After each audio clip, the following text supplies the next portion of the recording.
नमस्कार दोस्तों, आपका स्वागत है हमारे YouTube channel teaching exam overload में। दोस्तों, आज के सेशन के अंतर्गत आपकी जो सीटेट जुलाई 2024 की क्लासेस लगातार और अच्छे ढंग से चल रही हैं, उसके अंतर्गत आज हमारी क्लास 7 हिस्ट्री की चैप्टर नंबर 2 को आज हम पढ़ेंगे, जो कि पेपर 2 के अंतर्गत होती है। क्लास 7 NCERT हिस्ट्री के चैप्टर नंबर 2 को पढ़ना है हमें। इसका नाम है नए राजा और उनके राज। तो आज का हमारा टॉपिक क्या है? नए राजा और उनके राज, जो कि क्लास 7 हिस्ट्री का चैप्टर नंबर 2 है। चलिए फिर सेशन को शुरू करने से पहले हमारी एक रिक्वेस्ट है कि हमारे चैनल को लाइक करें, सब्सक्राइब करें और ज़्यादा से ज़्यादा शेयर करें। देख लेते हैं, पहला इंपॉर्टेंट बिंदु इसमें था कि मातहत या सामंत कौन होते थे। मातहत या सामंत कौन होते थे? बड़े भूस्वामी और योद्धा सरकार होते थे। सॉरी, यहाँ सरदार कर लीजिएगा। बड़े भूस्वामी और योद्धा सरदार होते थे और ये राजा के अधीन होते थे। मातहत या सामंत कौन होते थे? ये राजा के अधीन होते थे। और बाद में जब इन्हें शक्तियाँ, जब राजा की शक्ति कमज़ोर होती थी तो ये खुद को अब अलग भी, खुद को स्वतंत्र कर लेते थे और कभी कभी खुद को राजा भी मानने लगते थे। तो मातहत या सामंत होते कौन थे? जो बड़े भूस्वामी, मतलब जिनके पास ज़मीन ज़्यादा होती थी, या योद्धा सरदार जिनके पास सेनाएं होती थी, वे खुद को मातहत या सामंत कहते थे। ताकतवर सामंत जो होते वो खुद को महासामंत या महामंडलेश्वर कहते थे। तो ताकतवर सामंत खुद को क्या कहते थे? महासामंत या महामंडलेश्वर। महामंडलेश्वर का अर्थ क्या है? पूरे मंडल का महान स्वामी। कभी कभी ये स्वयं को स्वतंत्र भी कर लेते थे। तो ये मातहत और सामंत कभी कभी स्वयं को स्वतंत्र भी कर लेते थे। इस तरह का एक उदाहरण दिया गया था, चलिए देख लेते हैं। इस तरह का एक उदाहरण दक्कन में राष्ट्रकूटों का था। इस तरह का एक उदाहरण दक्कन में राष्ट्रकूट जो वंश था उसमें था। शुरुआत में वो कर्नाटक के चालुक्य राजाओं के अधीन थे। तो ये कर्नाटक के चालुक्य राजाओं के अधीन थे। 8वीं सदी के मध्य में एक राष्ट्रकूट प्रधान दंतिदुर्ग ने अपने चालुक्य स्वामी की अधीनता से इनकार कर दिया। तो 8वीं सदी के मध्य में क्या हुआ कि राष्ट्रकूट राजा दंतिदुर्ग था, सही राजा तो नहीं था, सामंत था दंतिदुर्ग।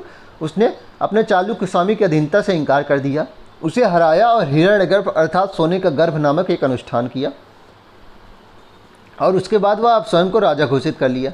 तो मतलब इसमें एक उदाहरण दिया गया था कि कभी कभी ये स्वयं को स्वतंत्र कर लेते थे। तो उसी का उदाहरण है राष्ट्रकूट का राजा, जो दक्कन का राजा, जो दक्कन के मातहत या सामंत होते थे राष्ट्रकूट, उन्होंने चालुक्य राजा जो कर्नाटक के होते थे उनको हराया प्रधान दंतिदुर्ग ने और स्वयं को चालुक्य स्वामी की अधीनता से इनकार कर दिया और हिरण्यगर्भ यज्ञ करके स्वयं को राजा घोषित कर दिया।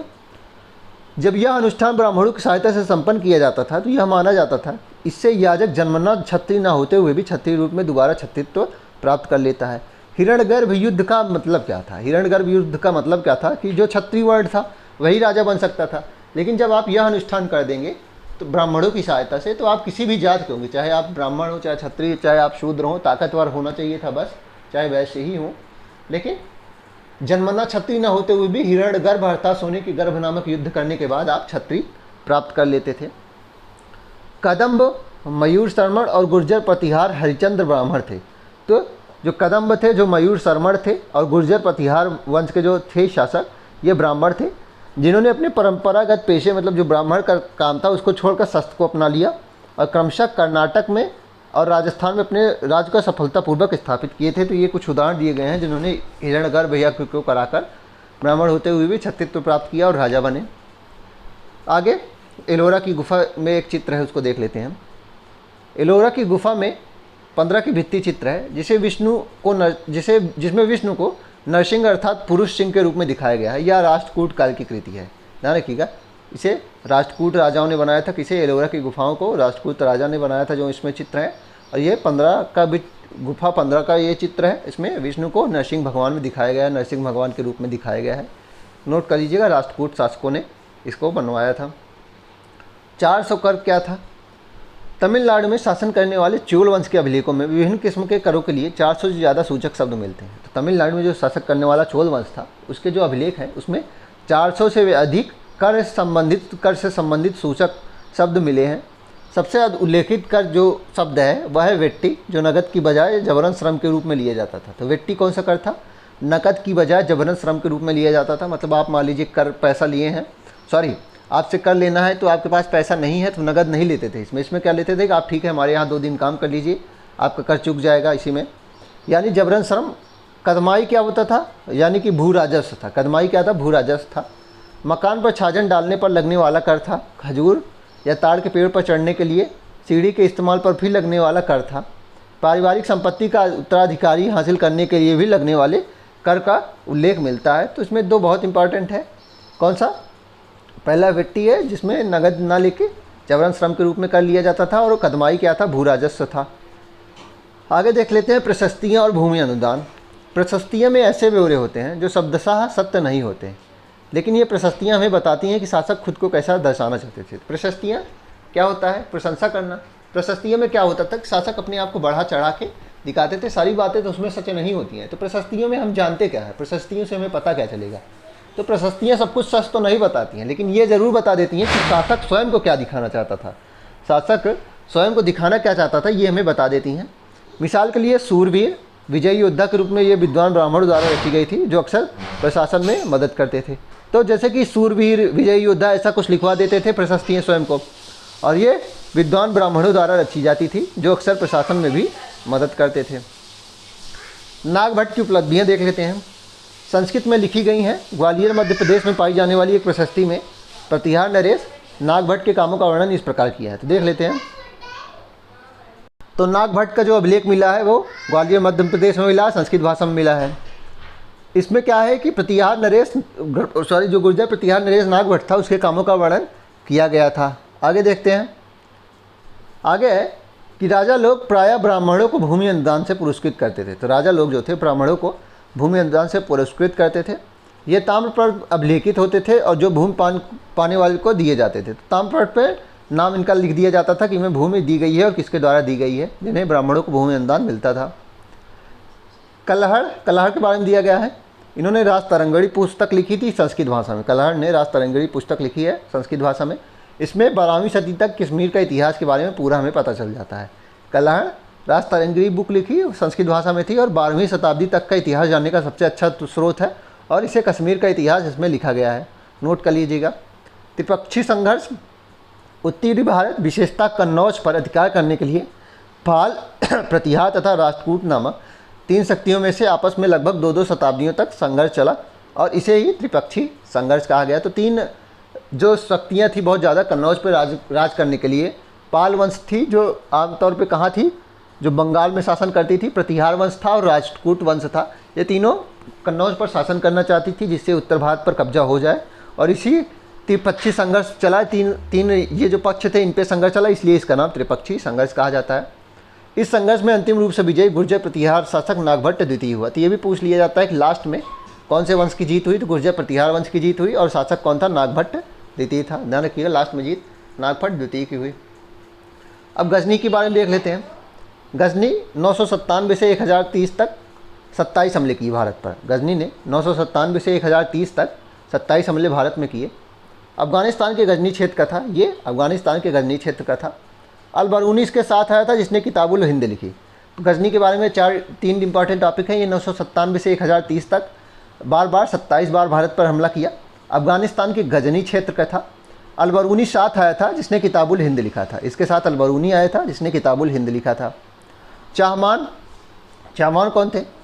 वे दिल्ली और अजमेर के आसपास के क्षेत्र पर शासन करते थे। चाहमान दिल्ली और अजमेर के आसपास क्षेत्र पर शासन करते थे। चाहमानों का सबसे प्रसिद्ध शासक था पृथ्वीराज तृतीय। चाहमानों का सबसे प्रसिद्ध शासक कौन था? पृथ्वीराज तृतीय था, जिसका शासनकाल 1168 से 1192 तक था, जिसने सुल्तान मोहम्मद गौरी नामक अफगान शासक को 1191 में हराया, लेकिन दूसरे ही साल 1192 में उसके हाथों हार गया। तो इसमें क्या था कि जो तराइन का प्रथम युद्ध हुआ था उसमें इसने हरा दिया था सुल्तान मोहम्मद गौरी और पृथ्वीराज द्वितीय के बीच में, लेकिन दूसरे तराइन के युद्ध में ये हार गए थे। दूसरे तराइन के युद्ध में हार गए थे। पृथ्वीराज तृतीय 1167 से 92 तक शासन किया। 1191 में मोहम्मद गौरी को हरा दिया था, लेकिन छोड़ दिया, जाने दिया, और 1192 में फिर से लेकिन हार गया था और इसकी हत्या कर दी गई थी। चाहमान होते कौन थे? दिल्ली और अजमेर के आसपास के क्षेत्र पर शासन करते थे। चोल वंश। कावेरी डेल्टा में मुट्टरियार नामक प्रसिद्ध एक छोटे परिवार की सत्ता थी, जो पल्लव के सामंत थे। ध्यान रखिएगा, चोल वंश कावेरी डेल्टा में मुट्टरियार नामक एक छोटा परिवार था और उसी की सत्ता थी, और ये पल्लव के सामंत थे। विजयालय ने मुट्टरियारों को हराकर इस डेल्टा पर कब्जा कर लिया। विजयालय था चोल वंश का ही एक व्यक्ति था, इसने मुट्टरियारों को हरा के इस डेल्टा पर कब्जा कर लिया। वह तंजौर शहर व निशंभसूदिनी मंदिर बनवाया। तो इसमें इंपॉर्टेंट क्या है कि चोल वंश कैसे बना? तो कावेरी डेल्टा में मुट्टरियार नामक प्रसिद्ध छोटा परिवार की सत्ता थी, जो पल्लव के सामंत थे। विजयालय ने क्या किया? इन मुट्टरियारों को हराकर इस डेल्टा पर कब्जा कर लिया। तंजौर शहर बसाया और निशंब सूदनी मंदिर बनवाया। तो विजयालय ने तंजौर शहर बनवाया, निशंब सूदनी मंदिर बनवाया। सबसे फेमस चोल राजा कौन था? राजराज प्रथम था। सबसे फेमस चोल राजा राजराज प्रथम 985 में राजा बना। इसका पुत्र राजेंद्र प्रथम गंगा घाटी, श्रीलंका व दक्षिण पूर्व एशिया भी जीता और जल सेना इसके पास थी। तो सबसे फेमस जो चोल राजा था वो कौन था? राजराज प्रथम था। 985 में राजा बना और इसका पुत्र राजेंद्र प्रथम जो था उसने गंगा घाटी जीती थी, गंगईकोट चोलपुरम, और गंगईकोट स्वयं को उपाधि दी थी। राजेंद्र ने प्रथम ने गंगा घाटी जीता, श्रीलंका और दक्षिण पूर्व एशिया को भी जीता था और जल सेना भी इसके पास थी। आगे देखते हैं। बृहदेश्वर मंदिर को किसने बनाया? तंजौर में राजराज ने बनाया। ध्यान रखिएगा, बृहदेश्वर मंदिर तंजौर में राजराज प्रथम ने बनाया। राजेंद्र प्रथम की राजधानी गंगईकोट चोलपुरम थी। गंगा जीत लिया था ये, बंगाल में जाके बंगाल के जो क्षेत्र था जो गौड़ वंश था उस पर जीत हासिल की थी और गंगा विजय पर नए राज्य की स्थापना की थी। गंगईकोट चोलपुरम और गंगईकोट की उपाधि भी इसने रखी थी। चोल काल में व्यापारियों के संघ को नगरम कहा जाता था। चोल काल में व्यापारियों के संघ को नगरम कहा जाता था। तो इतनी इंपॉर्टेंट चीज़ें हैं, एक बार फिर देख लेते हैं। चोल वंश कावेरी डेल्टा में मुट्टरियार नाम का प्रसिद्ध एक छोटा परिवार था जो पल्लव के संबंध थे। विजयालय नामक व्यक्ति ने इस परिवार को हराया और तंजौर शहर बसाया और निशंब सूदनी मंदिर बनवाया और स्वयं को राजा घोषित कर दिया। सबसे फेमस चोल राजा राजराज प्रथम था जो इसने 985 में राजा बना। फिर उसका पुत्र आया राजेंद्र प्रथम जिसने गंगा घाटी को जीता, श्रीलंका को जीता, दक्षिण पूर्व एशिया को भी जीता और जल सेना भी इसके पास थी। इसने एक नए नगर की स्थापना की, गंगईकोट चोलपुरम, गंगा विजय पर, और उपाधि इसकी क्या थी? गंगईकोट। बृहदेश्वर मंदिर तंजौर में राजराज ने बनाया, जो सबसे प्रसिद्ध राजा था राजराज उसने बनाया। आगे देख लेते हैं। चोल काल में व्यापारियों के संघ को नगरम कहा जाता था। चोल काल में मंदिर सिर्फ पूजा आराधना का स्थान नहीं थे, वे आर्थिक, सामाजिक और सांस्कृतिक जीवन के केंद्र भी थे। मंदिर के साथ जुड़े हुए शिल्पों में सबसे विशिष्ट था कांस्य प्रतिमाएं बनाने का काम। चोल कांस्य प्रतिमाएं संसार की सबसे उत्कृष्ट कांस्य प्रतिमाओं में गिनी जाती हैं। ज़्यादातर प्रतिमाओं तो देवी देवताओं की ही थी, लेकिन कुछ प्रतिमाएं भक्तों की भी बनाई जाती थी। तो इसमें सिंपल ये बताई जा रही है कि चोल काल में जो मंदिर थे वो सिर्फ पूजा आराधना का नाम नहीं था, उसमें सिर्फ पूजा आराधना ही नहीं होती थी, वे आर्थिक स्थिति को भी सूचक थे, सामाजिक स्थिति का भी केंद्र थे और सांस्कृतिक जीवन का केंद्र होंगे ही, क्योंकि मंदिर है, सांस्कृतिक जीवन का तो केंद्र हो ही जाते थे, क्योंकि उसमें विभिन्न प्रकार की जो चीज़ें होती थी, विभिन्न प्रकार की संस्कृति से संबंधित चीज़ें होती थी। सामाजिक केंद्र ऐसे थे कि उसमें विभिन्न सभाएं होती थी और जो विभिन्न डिसीजन लिए जाते थे पंचायत द्वारा वो यहीं होते थे। और आर्थिक स्थिति के केंद्र हो गए थे, क्योंकि विभिन्न प्रकार की जो चीज़ें यहाँ चढ़ती थी आर्थिक स्थिति का भी केंद्र इस प्रकार माने जाते थे। मंदिर के साथ जुड़े हुए शिल्पों में एक चीज़ बहुत प्रसिद्ध थी, ये है कांस्य प्रतिमा, जो किस मेथड से बनाई जाती थी? लुप्त मोम विधि। ध्यान रखिएगा, इसको नोट कर लीजिएगा, इसकी विधि भी पूछ लेगा अगर कभी, तो लुप्त मोम विधि से ये बनाई जाती थी। ये किससे बनाई जाती थी? लुप्त मोम विधि से। आगे देखते हैं। इसमें सबसे विशिष्ट कांस्य प्रतिमा बनाने का काम जो था, और संसार में सबसे जो उत्कृष्ट कांस्य प्रतिमा थी वो चोल कांस्य प्रतिमा थी। ध्यान रखिएगा, संसार में सबसे उत्कृष्ट कांस्य प्रतिमा चोल कांस्य प्रतिमा थी। आगे देख लेते हैं। इसमें साम्राज्य का प्रशासन देख लेते हैं। साम्राज्य का प्रशासन देख लेते हैं। अगला बिंदु है साम्राज्य का प्रशासन। चलिए देख लेते हैं। किसानों की बस्तियों को उर कहा जाता था। तो चोल काल में किसानों की जो बस्तियाँ थी उसे उर कहा जाता था। सिंचित खेती के साथ बहुत समृद्ध हो गई थी। ये जो थी, जो सिंचित खेती थी वो जो सिंचित ज़मीन थी वो खेती के साथ बहुत ही समृद्ध हो गई थी। इस तरह के गांव के समूह को नाडु कहा जाता था। तो जो इस तरह के गांव थे जो सिंचित खेती जिसमें बहुत ज़्यादा होती थी उसे नाडु कहा जाता था। ग्राम परिषद और नाडु न्याय करने और कर वसूलने जैसे कई प्रशासकीय कार्य करते थे। और जो ग्राम परिषद और नाडु होते थे, न्याय करते थे, कर वसूलते थे और कई प्रशासनिक कार्य भी करते थे। कई धनी भूस्वामियों को चोल राजाओं ने सम्मान के रूप में मुवेन दलान अर्थात 3 राजाओं को अपनी सेवा प्रदान करने वाला वेलन या किसान, 3 जो राजा थे उनको सेवा प्रदान करने वाला जो किसान, जो बहुत अमीर किसान होता था, जो वेलन होता था, उसे मुवेन वेलन कहा जाता था। और जो कई धनी भूस्वामी होते थे उसे राजा ये उपाधि देते थे। अरैयार अर्थात प्रधान की उपाधि देते थे और केंद्र में महत्वपूर्ण राजकीय प्रशासन पद भी देते थे और विभिन्न पद भी देते थे। तो इसमें इंपॉर्टेंट क्या है? किसानों की बस्तियों को उर कहा जाता है और गांव के समूह को क्या कहा जाता है? नाडु कहा जाता था। तो चूँकि जो अमीर भूस्वामी होते थे, जो बहुत उत्कृष्ट जो अमीर धनी भूस्वामी होते थे, उनका समान बोलबाला होता था, इसलिए राजा महाराजा क्या करते थे? उन्हें कई उपाधियों से सम्मानित करते थे, जैसे कि मुवेंद वेलन अर्थात 3 राजाओं को सेवा देने वाला वेलन या किसान, और अरैयार अर्थात प्रधान जैसी उपाधि देते थे और प्रशासकीय पद भी देते थे ताकि वे खुश रहें। अब चोल अभिलेखों में भूमि के प्रकार दिए गए हैं, उसको देख लेते हैं। वेल्लन वगाई भूमि का प्रकार क्या है? जो गैर ब्राह्मण किसान को जो दी जाने वाली भूमि थी वेल्लन वगाई होती थी। ब्रह्मदे ब्राह्मणों को दी जाने वाली भूमि को ब्रह्मदे कहा जाता था। शाला भोग किसी विद्यालय के रखरखाव में विद्यालय को दी जाने वाली भूमि को शाला भोग। देवदान या तिरुनमक मटुकन्नी मंदिर को उपहार में दी गई भूमि होती थी। पल्ली चंदनम जैन संस्थानों को दान दी गई भूमि। पल्ली चंदनम क्या होती थी? जैन संस्थानों को दान में दी गई भूमि। तो वेल्लन वगाई गैर ब्राह्मणों को दी गई भूमि। ब्रह्मदेव ब्राह्मणों को दान दी गई भूमि।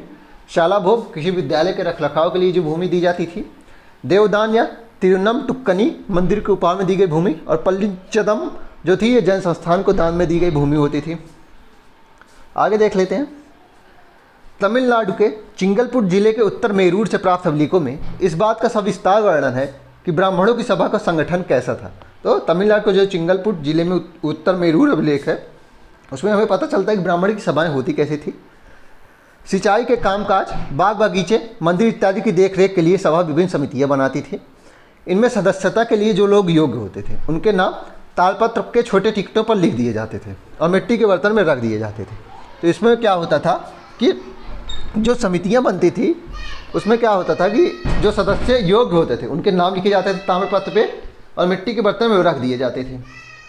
और किसी छोटे लड़के को हर समिति के लिए एक के बाद एक टिकट निकालने के लिए किया जाता था। मतलब इसमें सभा में जो लोगों का संगठन जो बनता था उसमें जो लोगों का चयन होता था वो एक लॉटरी की तरह होता था। वो कैसे होता था? लॉटरी की तरह होता था। देख लीजिए इसमें दिया गया है। उत्तर मेरूर अभिलेख के अनुसार सभा की सदस्यता के लिए इच्छुक लोगों को ऐसी भूमि का स्वामी होना चाहिए। मतलब अब अहर्ताएँ दी गई हैं कि ऐसी भूमि का स्वामी होना चाहिए जहाँ से भू राजस्व निकलता हो। उनके पास अपना घर होना चाहिए। उम्र 35 से 70 के बीच में होनी चाहिए और उन्हें वेदों का ज्ञान होना चाहिए। तो इसकी अब जो उत्तर मेरूर अभिलेख है उसमें सभा जो ब्राह्मण की सभा संगठन था उसकी अनिवार्य अहर्ताएँ क्या थी कि जहाँ से कर वसूला जाए ऐसी भूमि का स्वामी हो, उम्र 35 से 70 के बीच हो, वेदों का ज्ञान हो, अपना घर हो और प्रशासनिक मामलों में अच्छी जानकारी उसके पास होनी चाहिए और ईमानदार भी वह होना चाहिए। यदि कोई पिछले 3 सालों में से समिति का सदस्य रहा हो तो वह किसी और समिति का सदस्य नहीं बन सकता। ये भी इंपॉर्टेंट था। यदि कोई पिछले 3 सालों में किसी समिति का सदस्य रहा होगा वो तो वह किसी और समिति का सदस्य नहीं बन सकता था। जिसने अपने संबंधियों के खाते जमा नहीं कराए हैं वह चुनाव नहीं लड़ सकता था। और जिसने अपने संबंधियों के खाते जो है उसे जमा नहीं करा दिए, जो चीज़ें जो उधार पैसे थे उसे वो भी चुनाव नहीं लड़ सकता था। अब देख लेते हैं 12वीं शताब्दी में तमिल कृति पेरिया पूर्णम से एक उदाहरण दिया गया है। अडनूर सरहदों पर फूस की पुरानी साजनों वाली छोटी झोपड़ी से अट्टा पड़ा पुलाया। पुलाया क्या होता था?